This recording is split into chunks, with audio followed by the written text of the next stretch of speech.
खिलौने वाला रहता था जो लकड़ी के खिलौने बनाकर बेचा करता था। उसकी एक छोटी बेटी थी जिसका नाम था लीला। लीला बड़ी ही होनहार थी।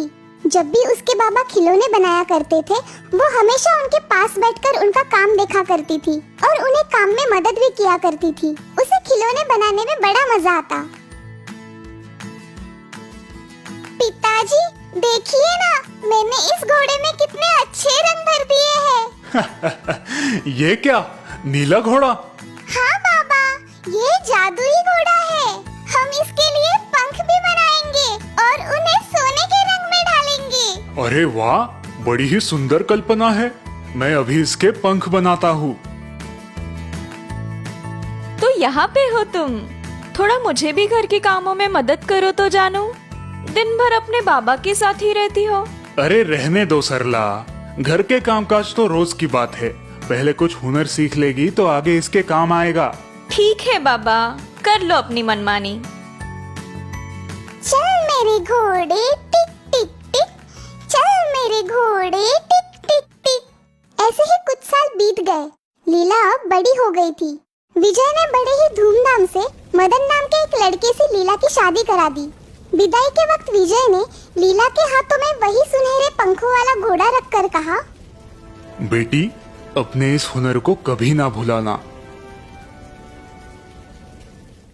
और कुछ साल बीत गए। मदन और लीला का विवाह सफल रहा।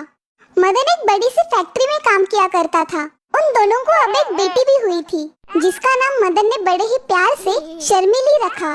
जहाँ एक तरफ उनके घर में खुशियाँ ही खुशियाँ थी, वही दूसरी तरफ मुसीबतों का काला साया उनके दरवाजे पे दस्तक दे रहा था।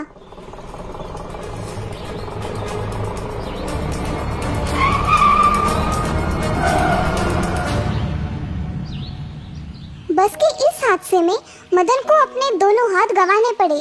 अपनी इस विकलांगता से दुखी होकर एक रात मदन घर छोड़कर चला गया। लीला पे जैसे आसमान टूट पड़ा।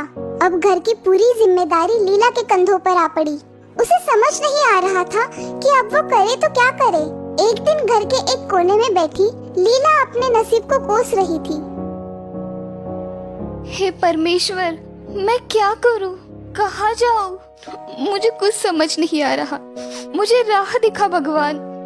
चल मेरे घोड़े टिक टिक टिक, चल मेरे घोड़े टिक टिक टिक। लीला देखती है कि उसकी बेटी उसी घोड़े के साथ खेल रही है जो लीला को उसके पिताजी ने दिया था।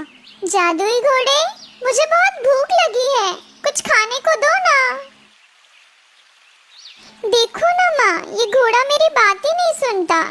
तुमने तो कहा था कि ये घोड़ा जादुई है, वो मेरी हर बात सुनेगा। लीला को अपने पिताजी की कही बात याद आती है। बेटी, अपने इस हुनर को कभी ना भुलाना। माँ, क्या हुआ? बताओ ना, क्या सच में ये घोड़ा जादुई है? हाँ बेटा, ये घोड़ा जादुई है। ये तुम्हारी हर बात सुनेगा, हर बात। उस दिन से लीला ने तय किया कि वो अपने हुनर का इस्तेमाल करेगी। वो खिलौने बनाएगी और उन्हें बेचकर अपना घर चलाएगी और बेटी की शिक्षा भी पूरी करेगी।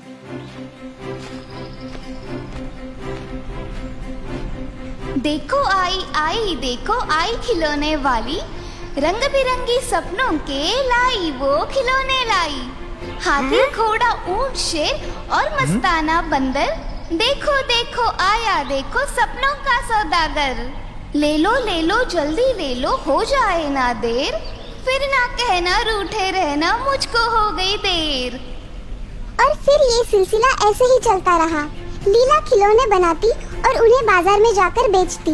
अब उसके खिलौनों की मांग बढ़ती ही जा रही थी और ज्यादा मुनाफा मिलने की वजह से वो बाजार में खुद के खिलौनों का एक छोटा सा दुकान भी शुरू करती है। बहन, क्या मुझे कोई काम मिल सकता है? मेरे पति गुजर गए, अब इस दुनिया में मेरा कोई नहीं। दुखी ना हो बहन, तुम चाहो तो मेरे कारखाने में काम कर सकती हो। आपका कारखाना? हाँ बहन, जहाँ पे मैं ये खिलौने बनाती हूँ, वहाँ पे खिलौने बनाने का प्रशिक्षण भी दिया जाता है, जिससे तुम खुद भी खिलौने बना पाओगी और उन्हें बेचकर खुद के पैरों पर खड़ी भी हो पाओगी। लीला उस औरत को अपने कारखाने में लेके आती है। लीला की इस सफलता की कहानी बड़े बड़े न्यूज चैनल्स और समाचार पत्रों में भी छपकर आती है। ऐसे ही किसी एक अखबार में मदन लीला की तस्वीर देखता है। हाँ, ये तो लीला की फोटो है। समाचार पत्र में लिखी वो कहानी पढ़कर मदन को अपनी गलती का एहसास होता है। वो फिर से अपने घर लौट आता है। मुझे माफ कर देना लीला, मैं तुम पे बोझ नहीं बनना चाहता था। पति पत्नी का रिश्ता कोई बोझ नहीं होता, वो तो एक अटूट बंधन है। मुझे खुशी है कि आप वापस आए। मुझे तुम पे गर्व है लीला, मगर तुमने ये सब किया कैसे? ये सब इस जादुई घोड़े का कमाल है ना माँ? हाँ? जादुई घोड़ा? हाँ, जादुई घोड़ा। मेरे पिताजी ने खिलौने बनाने का हुनर मुझे सिखाया था और उन्होंने ही ये घोड़ा बनाकर मुझे दिया था। बस मेरा वो हुनर काम आ गया, और क्या। देखा पिताजी, है ना ये जादुई घोड़ा? हाँ बाबा, है ये जादुई घोड़ा। तो फिर बोलिए, चल मेरे घोड़े टिक टिक टिक, चल मेरे घोड़े टिक टिक टिक, चल मेरे घोड़े टिक टिक टिक, चल मेरे घोड़े